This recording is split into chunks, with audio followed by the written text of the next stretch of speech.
తాజాంశాన్ని చూస్తున్నాం. మాజీ సిపిఆర్ఓ పూడి శ్రీహరిని పోలీసులు అదుపులోకి తీసుకున్నారు. వైసీపీ మీడియా విభాగం ప్రధాన కార్యదర్శిగా పూడి శ్రీహరి వ్యవహరిస్తున్నారు. సీఎం చంద్రబాబుపై సామాజిక మాధ్యమాల్లో వ్యతిరేకంగా పోస్టులు పెట్టించిన కేసులో అతన్ని అదుపులోకి తీసుకున్నట్లు తెలుస్తోంది. ఇక మరింత సమాచారం మా ప్రతినిధి శ్రీనివాస్ మోహన్ అడిగి తెలుసుకుందాం. శ్రీనివాస్ మోహన్, పూడి శ్రీహరిని పోలీసులు అదుపులోకి తీసుకున్నట్లు తెలుస్తోంది కదా, అయితే తాజా సమాచారం ఏంటి? షాహీన్ ఈ రోజు ఉదయం 8 గంటల తర్వాత చిత్తూరు జిల్లా నుంచి వచ్చినటువంటి పోలీసులు తాడేపల్లిలో, గుంటూరు జిల్లా తాడేపల్లిలో పూడి శ్రీహరిని అదుపులో తీసుకున్నట్లుగా తెలుస్తోంది. ఇతను మాజీ సీఎం జగన్మోహన్ రెడ్డి దగ్గర గత ప్రభుత్వ హయాంలో సిపిఆర్ఓగా వ్యవహరించారు. అలాగే వైసీపీ మీడియా విభాగం ప్రధాన కార్యదర్శిగా కూడా పూడి శ్రీహరి ఉన్నారు.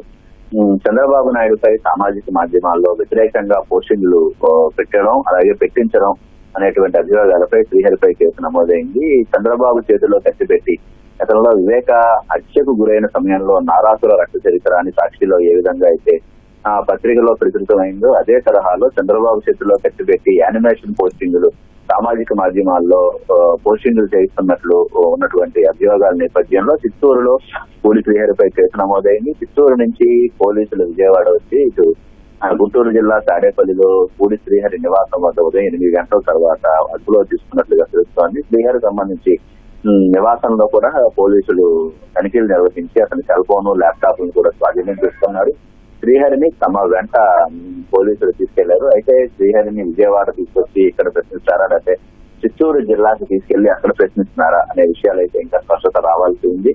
అయితే పోలీస్ అధికారులు మాత్రం ఇతన్ని అదుపులో తీసుకొని లేకపోతే ఎక్కడ తీసుకెళ్తున్నారు అనే విషయంలో అయితే అధికారికంగా వివరాలు వెల్లడించేందుకైతే వింత చూపిస్తున్నారు. అయితే ఉదయం 8 గంటల సమయంలో మాత్రం శ్రీహరిని అదుపులో తీసుకున్నారు. చిత్తూరు జిల్లా పోలీస్ స్టేషన్ లో చిత్తూరు జిల్లాలో నమోదైనటువంటి కేసుకు సంబంధించి శ్రీహరిని అదుపులో తీసుకున్నట్లుగా అయితే అనధికారికంగా అయితే వాళ్ళు ధృవీకరించడం జరుగుతుంది. ప్రస్తుతం శ్రీహరిని చిత్తూరు పోలీసులు, చిత్తూరు నుంచి వచ్చిన పోలీసులు చిత్తూరు నేరుగా తీసుకెళ్తారా లేకపోతే ఇక్కడ ప్రశ్నిస్తారా అనే విషయంలో అయితే మరికొంతసేపటికి కానీ స్పష్టత వచ్చే అవకాశం లేదు. షాహీన్ అయితే చంద్రబాబు చేతిలో ఎత్తిపెట్టి యానిమేషన్ పోస్టింగ్లు పెట్టడం, అలాగే సామాజిక మాధ్యమాల్లో ముఖ్యమంత్రికి అలాగే కూటమి ప్రభుత్వానికి వ్యతిరేకంగా పలు పోస్టింగ్లు వైసీపీ సోషల్ మీడియా విభాగం ద్వారా చేయించే విషయంలో శ్రీహరికి సంబంధించి వచ్చినటువంటి ఫిర్యాదుల ఆధారంగానే కేసు నమోదైనట్టు కూడా తెలుస్తోంది.